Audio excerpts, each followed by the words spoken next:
Tudo bem? Eu sei que aos trancos e barrancos a gente está tocando essa playlist aqui, né, com os temas de direito, mas devagar e sempre seguimos. Meu nome é Marcelo Pichero da Silveira, este é o canal Resenha Forense. Se você gosta da gente, se inscreva no canal, curta o vídeo e acesse o nosso Apoia-se, onde você pode ajudar o canal com apenas R$ 2 por mês. Vou sair de cena, como sempre, deixar sua lousa, já havia deixado o tema anunciado, né, aula número 8, eficácia da decisão proferida no contexto do controle difuso concreto. Vamos lá? Vamos adiante?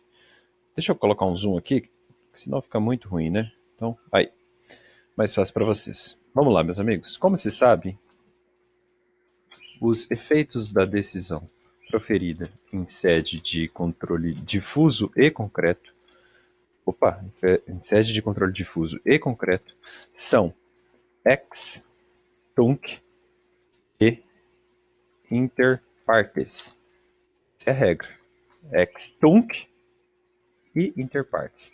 Nada impede a modulação eficacial sobre aspectos temporais por razões de segurança jurídica, como sucedeu no famosíssimo, não é nem famoso, é famosíssimo caso envolvendo o município de Mira Estrela, São Paulo, que acabou fixando 11 vereadores, quando, segundo as normas vigentes, o máximo seria de 9 vereadores, né? Olha que cagada.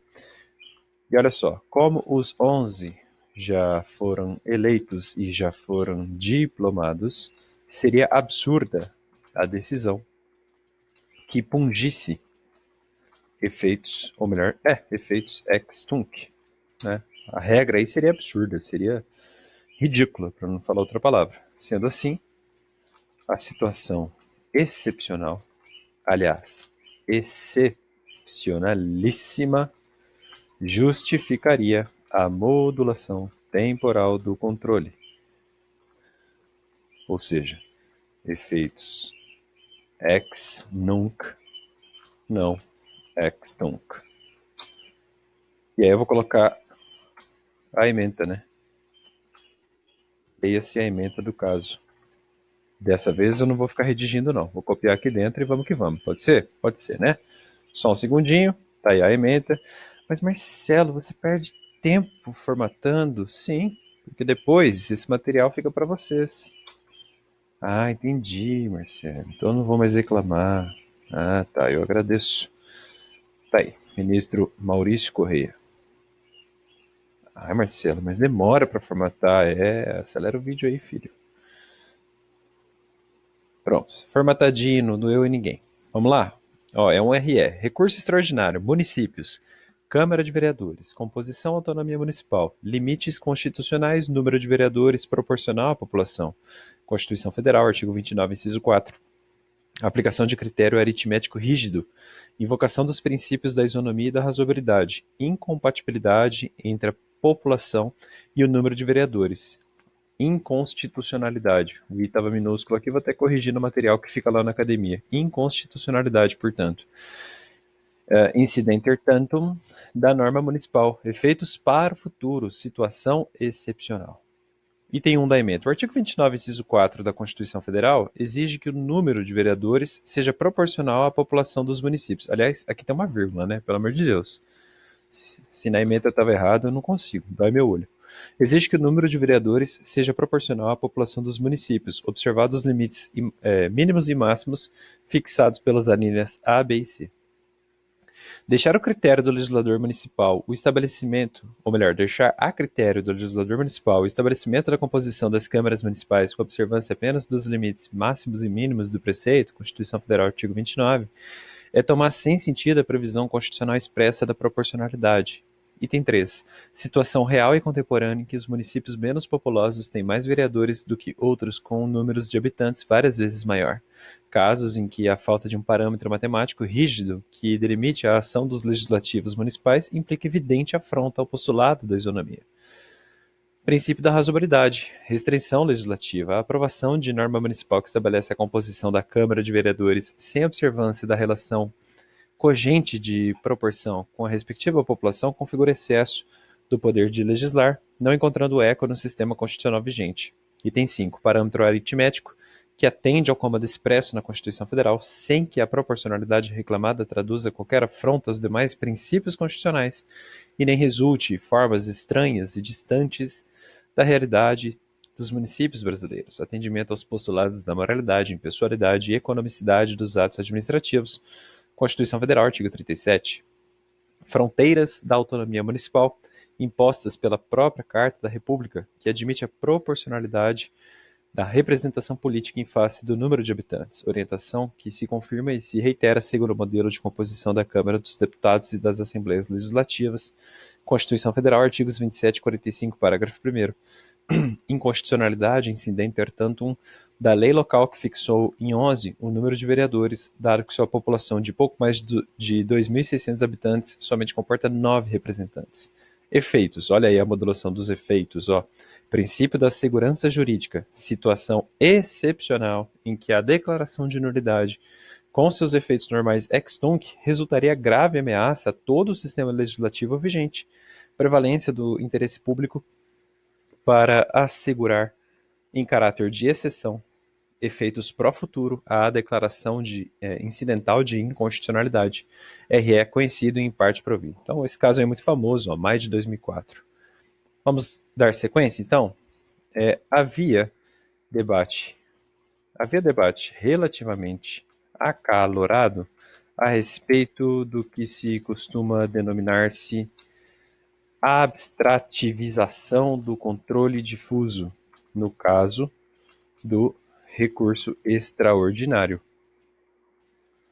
cujo julgamento se dá pelo Supremo Tribunal Federal, consoante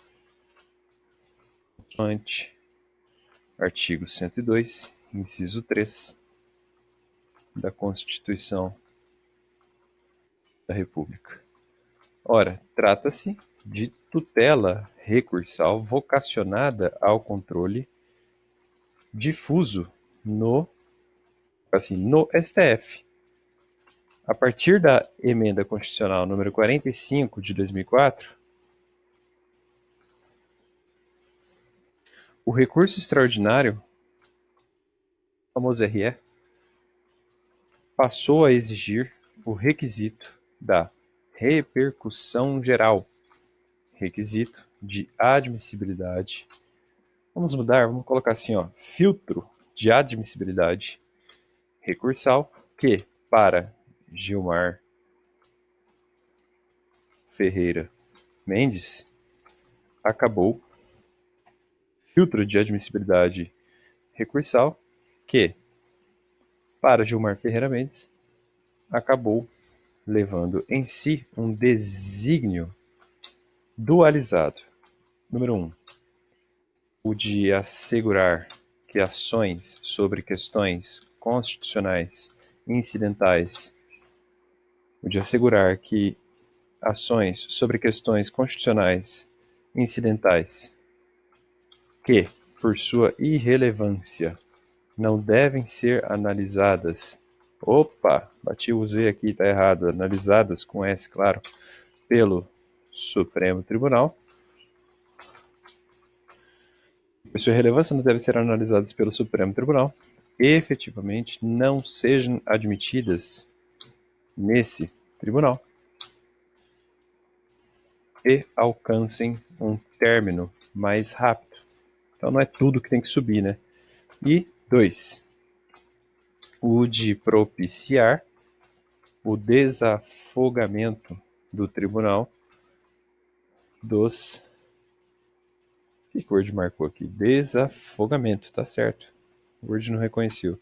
O desafogamento dos inúmeros processos que são levados a ele inutilmente, permitindo que julgue mais celeremente as questões sobre as quais deva se pronunciar. Naturalmente, as questões mais importantes. Seria isso. Prossegue Gilmar Ferreira Mendes. a confirmação de que a repercussão geral veio a admitir o que se convencionou denominar de, abre aspas, feição objetiva do recurso extraordinário. Feição objetiva do RE.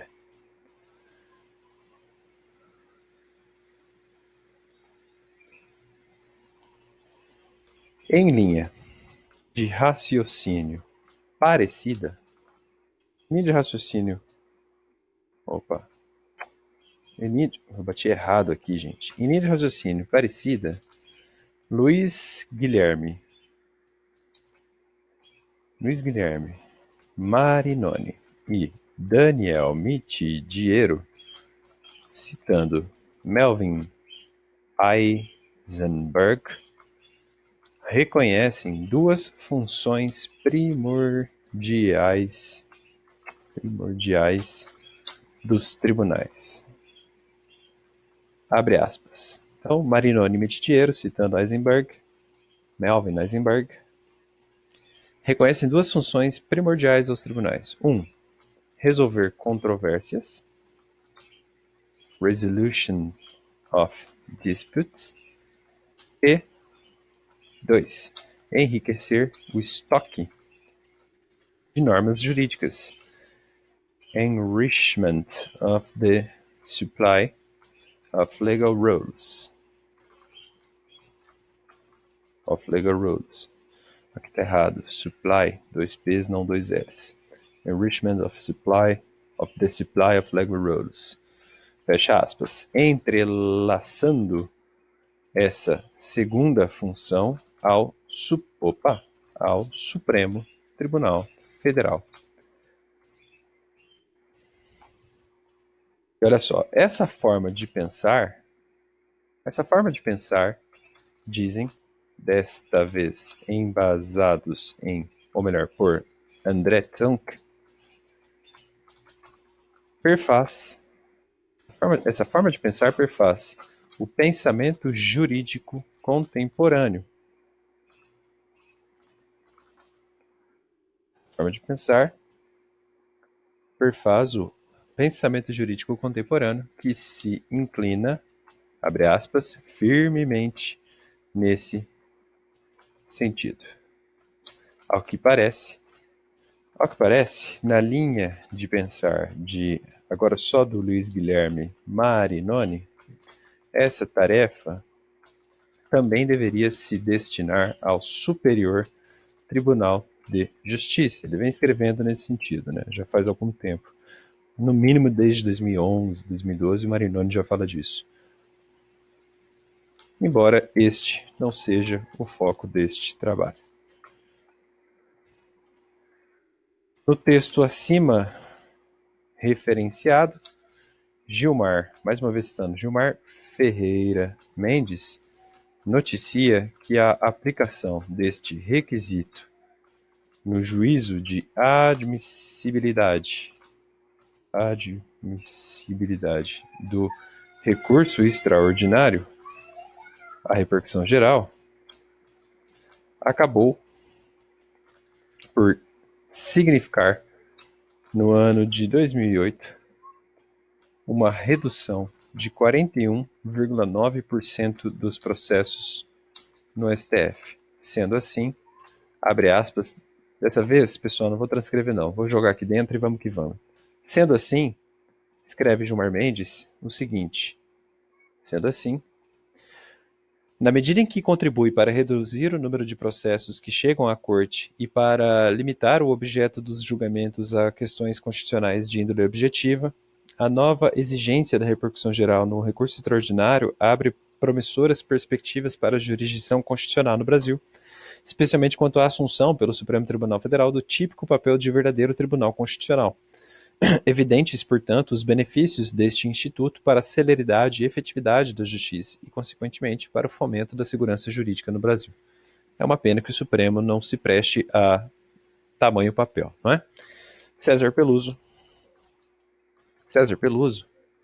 por sua vez, como eu sinto falta do Peluso no Supremo, juiz bom, César Peluso, por sua vez, escreveu que, mais uma vez, ao invés de ficar transcrevendo, eu vou jogar aqui dentro, tá bom?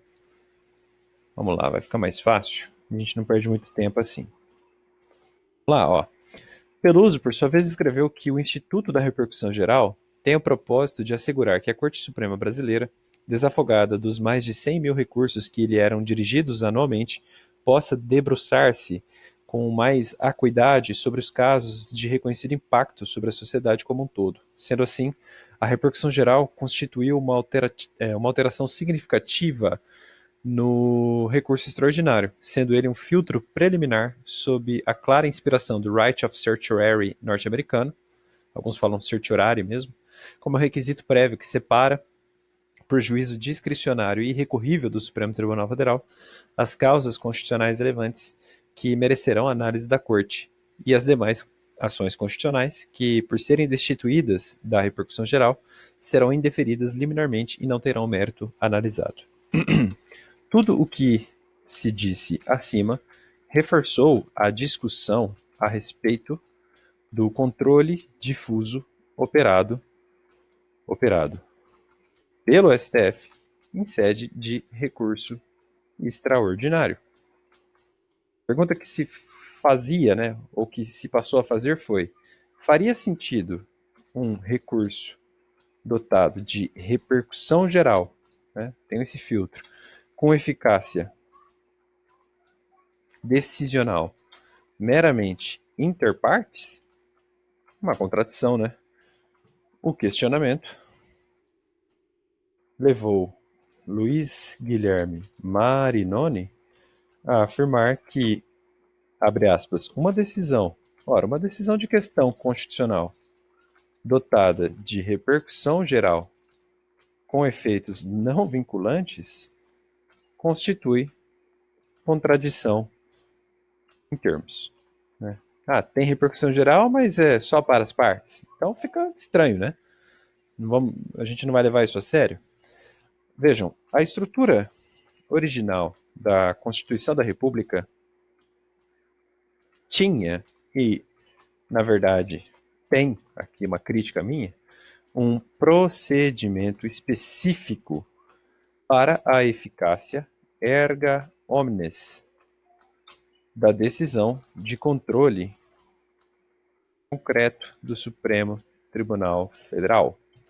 O artigo 52, inciso 10, prevê a competência privativa do Senado Federal para, abre aspas, suspender a execução, no todo ou em parte, de lei declarada inconstitucional por decisão definitiva do Supremo Tribunal Federal. E se vocês abrirem a Constituição, é o que está escrito lá, tá?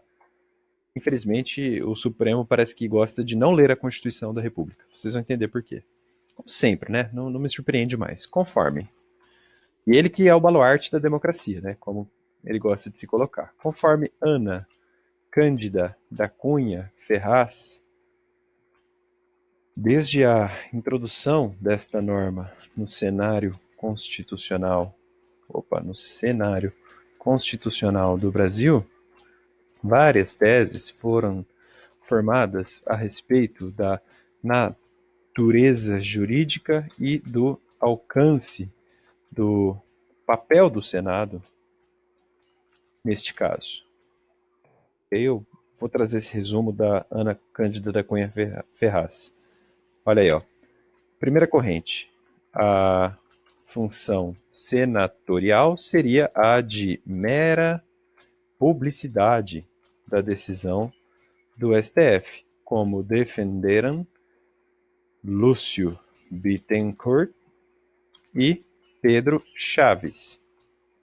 Uma segunda posição defendeu o seguinte: o Senado seria, ou melhor, não seria, o Senado não seria mero cartório de registro de decisões, ou melhor, das decisões de inconstitucionalidade do STF, conforme o grande Francisco Cavalcante Pontes de Miranda, Ferreira Filho e Paulo Brossard. é uma segunda opinião. Terceira tese, a resolução senatorial é ato político, conforme certas decisões do STF. E, quarta corrente, o Senado exerce uma função complementar, não jurisdicional, mas político, jurídico e quase legislativo. Eram as 4 posições tradicionais, tá? Então, uma primeira posição aí. Bom, tá tudo redigido, né? Não vou ficar repetindo. Só vou colocar as cores de sempre aqui quando eu cito o autor. Ok? Vamos dar sequência. O passar dos anos revelou a posição maioral do STF, que hoje praticamente encerra a discussão.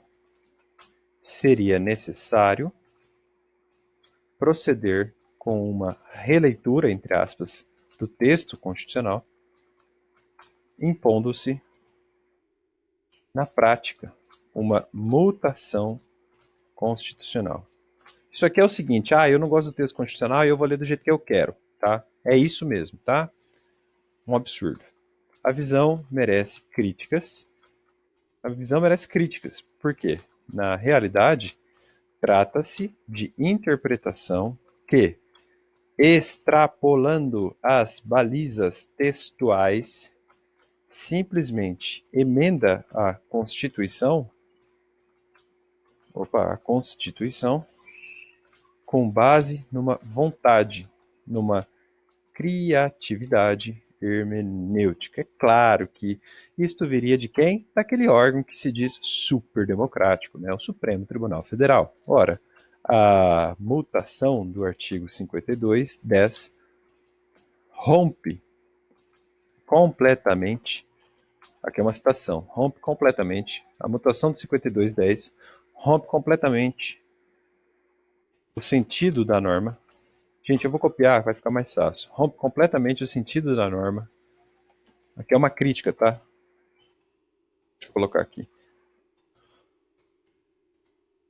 Já eu cito o autor, tá? Vou deixar já o parêntese ligado aqui. Ora, a mutação do artigo 52(10) rompe completamente o sentido da norma ao esvaziar a competência do Senado e desequilibra a relação entre os poderes, dando primazia desmedida ao Supremo. Sério? Olha aí. O democrático Supremo, né? Olha que democrático. É certo que a norma não se confunde com o seu texto. No entanto, existe um limite semântico, claro que existe, que deve ser respeitado sob pena de se permitir arbitrariedades judiciais através de uma interpretação que desborda do texto. Essa compreensão ainda tem como resultado o reforço de um único modo de controle de constitucionalidade pelo STF, a abstrativização do controle difuso e concreto e a objetivação do RE. Se o texto do artigo 52(10) tem vírgula aqui, né? É obsoleto ou mal usado pelo Senado, não seria mais adequado reformá-lo por PEC? Pois é, eu me faço essa pergunta todo santo dia. Mas não, eu não sou democrático, né? É o Supremo que é super democrático. Aqui a citação é de Bernardo Gonçalves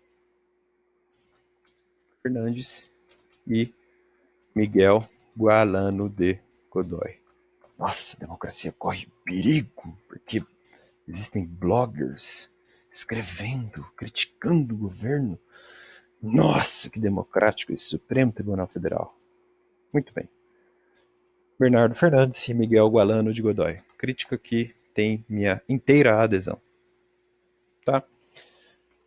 De qualquer modo, lê-se do informativo número 886 do STF que a Corte realmente caminha para a abstrativização do controle difuso. Agora, pessoal, vou pegar tudo lá de dentro, tá? Tem várias citações dos ministros, tá? Vai ficar mais fácil, eu não vou ficar transcrevendo, não. Tá? Olha aí, ó.